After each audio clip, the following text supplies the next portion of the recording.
All right, so I told you guys I was going to have some data to throw at you regarding fuel economy on these diesel-powered Super Duty trucks. And like I was saying, this probably will also apply to the L5P Duramax trucks, the Cummins diesel trucks. I mean, they're all pretty similar in output. They run on the same fuel. The trucks all weigh about the same, roughly. So these figures are probably going to be similar, at least, on those trucks as well. But specifically, we're going to talk about my Super Duty. So I nicknamed it the Blue Mule.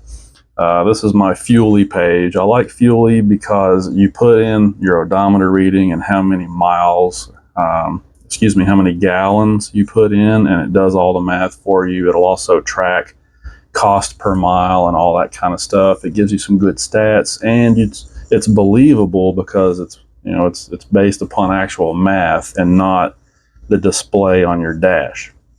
So let's take a look at this. Now, first of all, this little zone right over here, I want you to ignore that because that's when we went camping. Remember, we went down to the Land Between the Lakes for the solar eclipse, and we camped and did some four-wheeling and all that. So I was towing the enclosed trailer loaded down, and that's why the fuel economy took a big dip right there. Actually got 7.5 miles per gallon towing that enclosed trailer down there. So yeah, like I was saying, these trucks get thirsty when you start working them. But anyway, ignore that. So what we're really going to focus on is when I'm not towing, and you can see this trend line here. Of course, there's going to be a couple of dips and a couple of places where it's looking a little better, like back here. I got, 17 on that tank. I got 12 on that tank. There's reasons why sometimes it'll go up and down. But you can see here that when I was running those 35-inch Falcon tires, the average was hanging out in the 15s, okay? This line, well, if I can get that cursor out of the way, this line right here is 16 miles per gallon, and that line right there is 14 miles per gallon. So this gray zone is in the 15s, okay? So anywhere you see the green line in that gray zone, that means my mileage came out to somewhere in the 15s. Might have been 15.2, might have been 15.6, but it was somewhere in the 15s at the end of that tank when I did my hand calculation. And then, like I was saying, I started doing a little bit of towing, and it went down closer to 14, just pulling like a small utility trailer, I think is what that was. But in any case, my mileage typically is somewhere in the 15s with those Falcon tires on there, 35, 12, 50 R18s. All right, now, if you look over here, this is where I put the factory wheels and tires back on. What was that, about the end of May or so, looks like. It says May 20th down there, so roughly the end of May, and here it is late June, so about 4 weeks worth of data. And I'm hanging out closer to the 18 mile per gallon mark. In fact, I had a tank here that was 17.14. This one was 19.24. This one was 18, and that one was 17.1 again. So when I do the math on that, it comes out to about 17.9, just shy of 18 miles per gallon average. So I basically went from the mid 15s on the 35-inch tires to about 18 miles per gallon on the stock wheels and tires. So again, there's some fluctuation in this just depending on what the weather was like or whatever the case might be during that particular tank I was going through. But I think I've got enough data here to say that the 35-inch tires are costing me about 2.5 miles per gallon. Now I've got another little spreadsheet over here. This is just something I threw together. Move the camera over here.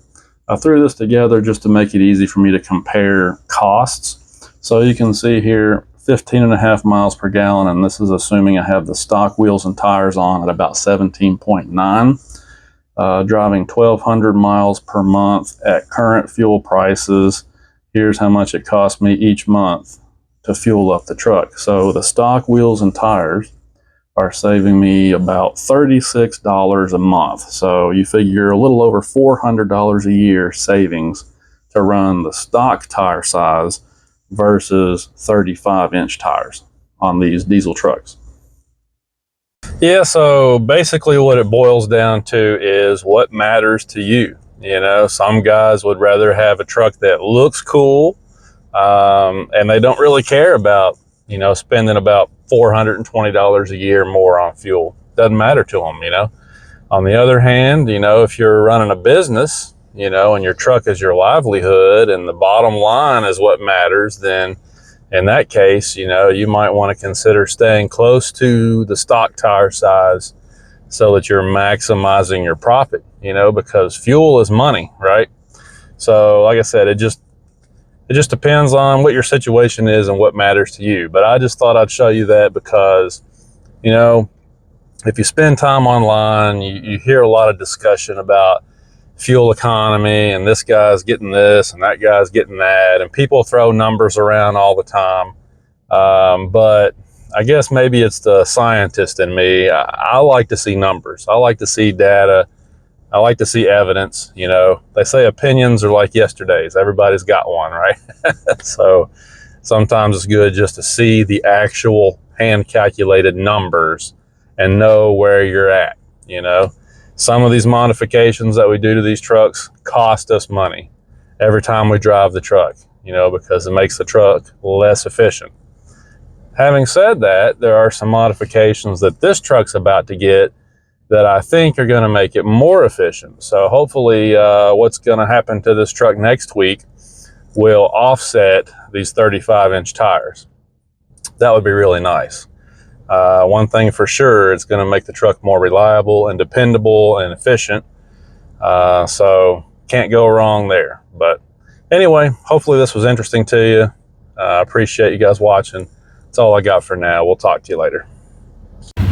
So we've been riding, it's a 207, but the fan just came on, so it's going to go back down. He said it's been running about the same or a little bit cooler actually than it had been before, which makes sense because obviously the radiator's up here now where it can get plenty of fresh air, but everything seems to be going well.